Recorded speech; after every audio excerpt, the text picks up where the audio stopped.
tentu. Contoh-contoh tadi kan menerapkan berpikir komputasional pada masalah yang sederhana. Masih banyak masalah yang lebih kompleks, seperti misalnya tentang keilmuan bulanan, apa yang harus dilakukan kalau kamu tersesat di tengah lalu, hingga memilih jurusan dan karir. Lalu yang lebih penting lagi, ketika kamu dewasa nanti, kamu akan menghadapi era industri 4 dan bahkan 5. Di sini kamu perlu kecepatan untuk memanfaatkan dunia digital, mulai dari mencari dan memilah informasi yang kamu perlukan, hingga menggunakan informasi itu untuk membuat keputusan penting dalam hidupmu. Menghadapi masalah kompleks kehidupan masa sekarang dan masa depan ini belum seperti merencanakan coding yang sudah dibahas sebelumnya. Kuncinya adalah memahami masalah dengan tuntas dan mencari cara menyelesaikan yang efektif dan efisien. Nah, kalau begitu, bagaimana agar kita bisa berpikir komputasional? Sekarang kita bahas ya, 4 landasan dari berpikir komputasional. Yang pertama, dekomposisi. Dekomposisi artinya membagi masalah kompleks ke bagian yang lebih kecil agar mudah diselesaikan. Misalnya, kamu ditunjuk jadi ketua panitia lomba 17-an. Maka, untuk memudahkan pelaksanaan, kamu bisa menunjuk panitia bagian acara, konstruksi, publikasi, keamanan, dan lainnya. Yang kedua, pengenalan pola. Artinya mencari kesamaan dan pola di antara bagian-bagian masalah kompleks yang sudah dikejar. Misalnya, kamu tidak IPA dan IPA jebolan di rumah, maka kamu perlu bisa mengenali jemuran milik ayah, ibu, kamu, adik, dan milik bersama seperti spray, handuk, dan lainnya. Ini karena jemuran-jemuran itu perlu disimpan di tempat yang berbeda. Yang ketiga, abstraksi. Artinya fokus pada informasi yang penting saja, mengabaikan detail yang tidak diperlukan. Misalnya, kamu hendak menceritakan pengalamanmu berwisata ke luar kota. Tentunya kamu mengalami banyak hal dari mulai berangkat bebas, berfoto bersama, makan di restoran, menginap di hotel, hingga perjalanan pulang. Tapi nggak mungkin kan kamu ceritakan semua kejadian dengan detail pada teman-temanmu. Pasti mereka bosan kalau kelamaan. Jadi kamu harus mencari beberapa kejadian yang menarik saja untuk diceritakan pada teman. Yang terakhir, algoritma. Artinya membuat langkah-langkah penyelesaian akan membuat aturan yang diikuti untuk menyelesaikan masalah. Misalnya kamu diberi data belanja di supermarket oleh ibu, ada minyak goreng, telur, roti, sayur, dan kopi. Lalu kamu harus buru-buru karena ibu sudah mau memasak dengan minyak goreng itu. Nah, kalau seperti ini, satu cara yang efisien misalnya adalah dengan mengambil barang yang paling dekat dari pintu masuk hingga mengambil yang paling dekat dengan kasir. Nah, itu dia 4 landasan berpikir komputasional yang perlu diterapkan untuk memecahkan masalah yang kompleks. Lalu berikutnya, apakah ada cara untuk mengasah kemampuan berpikir komputasional? Tentu ada. Selain bisa coba kamu terapkan di masalah sehari-harimu, kamu bisa juga latihan soal untuk mengasahnya. Misalnya, gurumu akan memberikan soal-soal computational thinking di mata pelajaran matematika, bahasa Indonesia, dan IPAS dalam kurikulum mereka. Selain itu, kamu bisa ikut tantangan bebas Indonesia juga.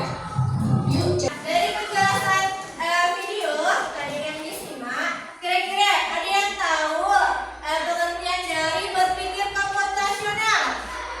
Ada yang tahu? LG ya? Apa LG? Berpikir komputasional. Apa LG ya? Lupa. Gracia, apa yang Gracia dapatkan tadi ya pengertian dari ataupun arti dari berpikir komputasional? Gracia, dari sore Gracia jawab. Apa ya? Nah, berpikir untuk menyelesaikan masalah. Nah, seperti di layar, ya ada pengertian berpikir komputasional yang adalah cara berpikir untuk menyelesaikan masalah. Jadi ya bukan berarti kamu harus jadi robot, tapi cara berpikir ini membantu kita memecahkan masalah yang besar menjadi bagian-bagian yang kecil yang lebih mudah diselesaikan. Nah, jadi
di depan rumah ya ada pohon apa, entah ada bunga apa, ya kita jangan perlu mengetahui ya tumbuh-tumbuhan yang ada di sekitar rumah atau warna cat rumah.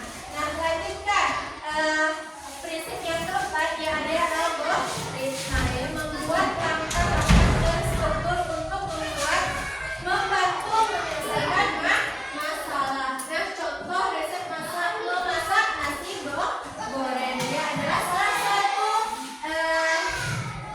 sebuah algoritma.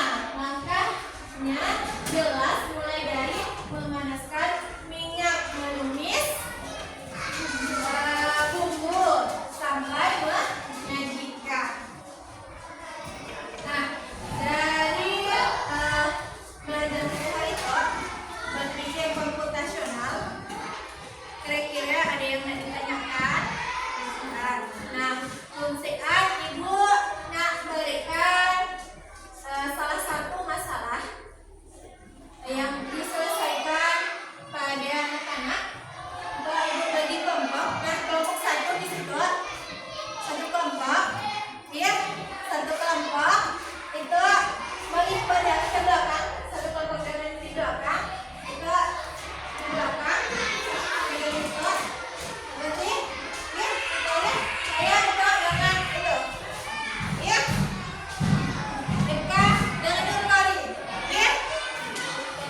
Kita lagi kelompok 3.